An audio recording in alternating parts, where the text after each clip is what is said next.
Hello everybody, welcome back to Red Elevator. I'm Nina, and today we are going to have a very fun episode, and we are going to get a sneak peek into what I thought I was never going to show anyone on YouTube, but I guess design comes before privacy apparently. So we are going to look at my master bedroom, how I designed it, and how you can create the sanctuary you have been dreaming of. So follow me and let's get right into the master bedroom.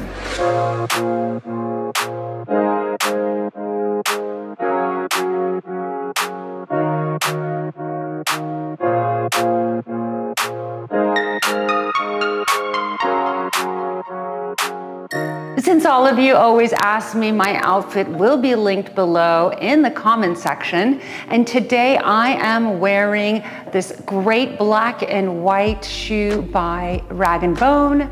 I am wearing these wonderful pants from Takesh. And something that I'm really excited about that I am wearing today is my gorgeous silk shirt from Lily Silk. And what I love about this shirt is that it is cut to perfection. It fits me beautifully. It comes in a variety of colors, and so I need to have every color, by the way. I think black and white are probably the best, and I love the way that it fits on my body and the way that it is truly timeless.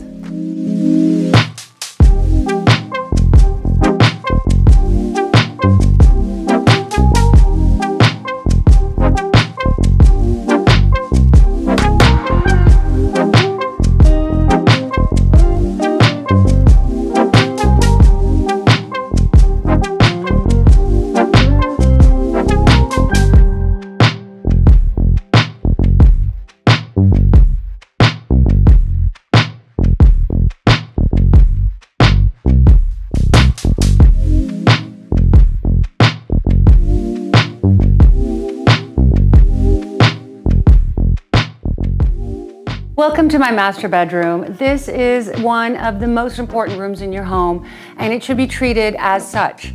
And what I wanted to do in this room is I wanted to create a very monochromatic, very comfortable, very calm room where I can relax after a very busy day at work. And what I decided to do and what I want to share with you guys today is how and why I designed the room the way that I did. And I hope you guys can get the takeaway that you need in designing your own master bedroom. The most important piece in a master bedroom, I believe, is the master bed. You have to start with the master bed, and then everything else will come into play. If you're doing a four-poster bed, it's a different scenario. In this case, I wanted an upholstered bed, which I designed and really put a lot of time and effort into this design because I wanted it to fit the way that I live and the way that I like to relax. So I wanted to be fully upholstered because I don't want to hit my foot on the bed. I don't want to have to hit any hard edges, and I wanted to make sure that it looked like it was floating. So I designed a very comfortable bed, but before I get into the design of the bed, what is also really important is what you put on the bed. These sheets that I chose, everything will be linked below, of course, so that you guys can also have access to these wonderful products. But I wanted everything to work together. I wanted the headboard, the footboard, meaning the bed itself, to match these decorative pillows. But before I get into that, I think it's critical that I mention to you guys how important it is regarding how you sleep. These are my absolute favorite pillows on the planet. These are gorgeous silk pillowcases from Lily Silk. And what's really amazing about it is that when you sleep here at night, you feel cool. The silk is breathable. You're not going to get wrinkles over time. Let me tell you guys, it's really important when you're spending 8 hours a night on your side or back and forth on your pillow, you want to make sure that you do not get wrinkles. So it's very important, women, if you're going to sleep, you must use silk pillowcases. And the Lily Silk pillowcases are by far one of the best because of the fact that they're breathable silk, they're really soft to the touch, and they really do not create any creases in your face, and it'll really provide a very comfortable night's sleep, not to mention the fact that you're going to wake up feeling very refreshed. To get your very own set of Lily Silk pillowcases, please click the link below. We talked previously about how to style your bed, and the way that I like to do it is that I always like to have the duvet folded nicely at the bottom of the bed. It just looks cleaner, it looks nicer. And then a quilted blanket, which will also be linked below, on your bed. This way you can moderate if you're cold or if you're hot, and you have the ability to sleep very comfortably. An absolute must-have in every bedroom is a bench, a foot bench by your bed. There are many reasons why you would want it. A, sometimes my husband sits here and chats with me without having to actually jump on the bed. Or you throw actually your pillows on the bench at night while you're sleeping, so nothing is on the floor and looks a mess. So this bench I actually got at an estate sale. It was from this very old, beautiful 1920s house in Beverly Hills, and it was a mahogany color. I bought it, I think it was $75. I bought it, I grabbed it, and I painted it, and I made this custom cushion that I just threw on here actually, and it is upholstered in the exact same fabric as the bed. So again, it's uniform, it's monochromatic, and it is just how I wanted it. One of the reasons why I did custom design this bed, not everything has to be custom, but there are times when you need to custom make something, is that I wanted this bed to feel like it was floating. I didn't want it to feel heavy, which is why I use these gorgeous acrylic feet on the bed so that it did give this bed a sense of lightness. The edges are curved. Again, in case somebody stumbles into it in the middle of the night, they don't hurt themselves. So I did like the fact that it was curved because the room is linear, but it also really prevents stumbling into the bed. And as you can see, there's no way to stumble your foot onto this bed. The other consideration is the headboard, and I had these very long sort of seams both in the headboard and the footboard that were created in order to give it some of that Art Deco vibe. The architectural elements in this house have a touch of Art Deco in them, and so in order to bring that into the furniture and really make things uniform, I decided to put in these seams, these vertical seams that you see in both the headboard and the footboard, so it really brings the era together. These nightstands are actually end tables. They are not nightstands. As you guys know, I have issues with nightstands. They're either the wrong height, they're either the wrong shape, they're either the wrong size, etc. So one trick is to actually forget nightstands and go directly for end tables.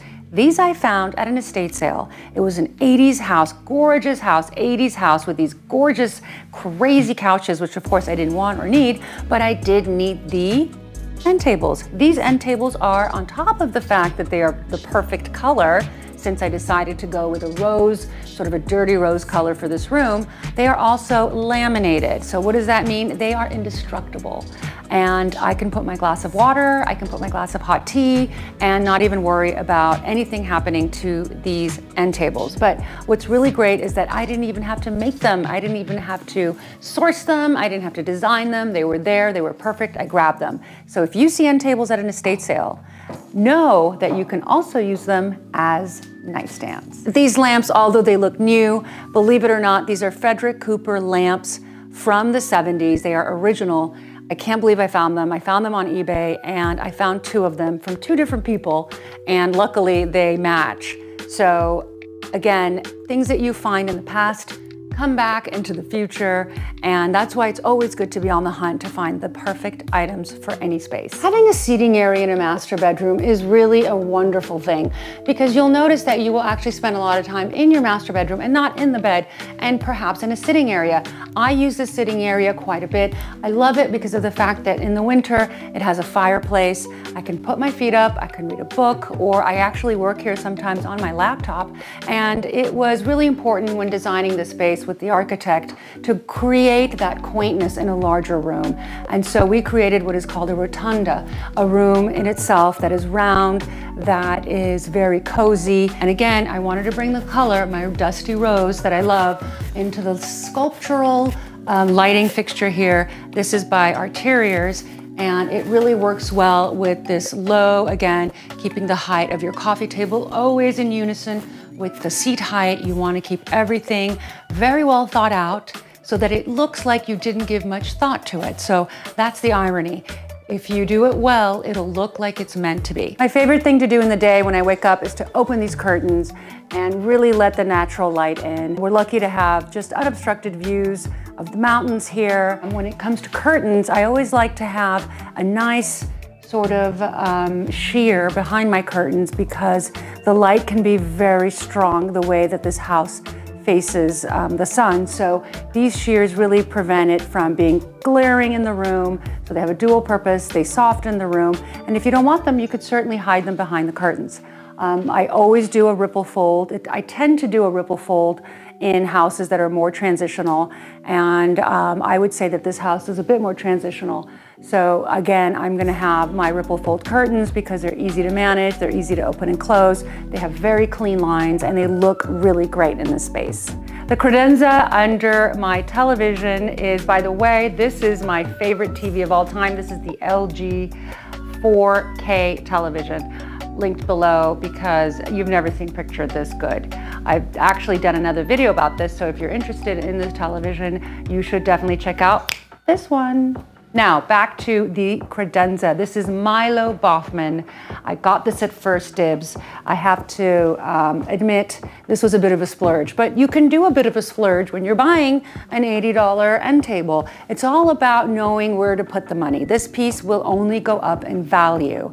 It is timeless. It is made in the 70s, and it is gorgeous. I love it. It's in great condition. I take very good care of it. My husband's not allowed to put his fingers on it because I don't like fingerprints, and we use, of course, the brass hardware in order to open and close it. But it looks great, and it reflects, more importantly, it reflects the colors that I am trying to evoke in this room. So although it's mirrored, it's got a little bit of a smoke to it, and so the dusty rose sort of projects the light off of the mirror into the room and vice versa. I love having great scents in a bedroom, not in a formal room, because you don't want to mix scents near a kitchen that will ruin the palate if you're having dinner near a scented candle. But in the master bedroom, I always rely on something that is scented. And my favorite item is this Deep Teak electric diffuser. You literally just push it, and then a gorgeous aroma sort of expels into the room and makes you feel like you are in a beautiful, faraway hotel.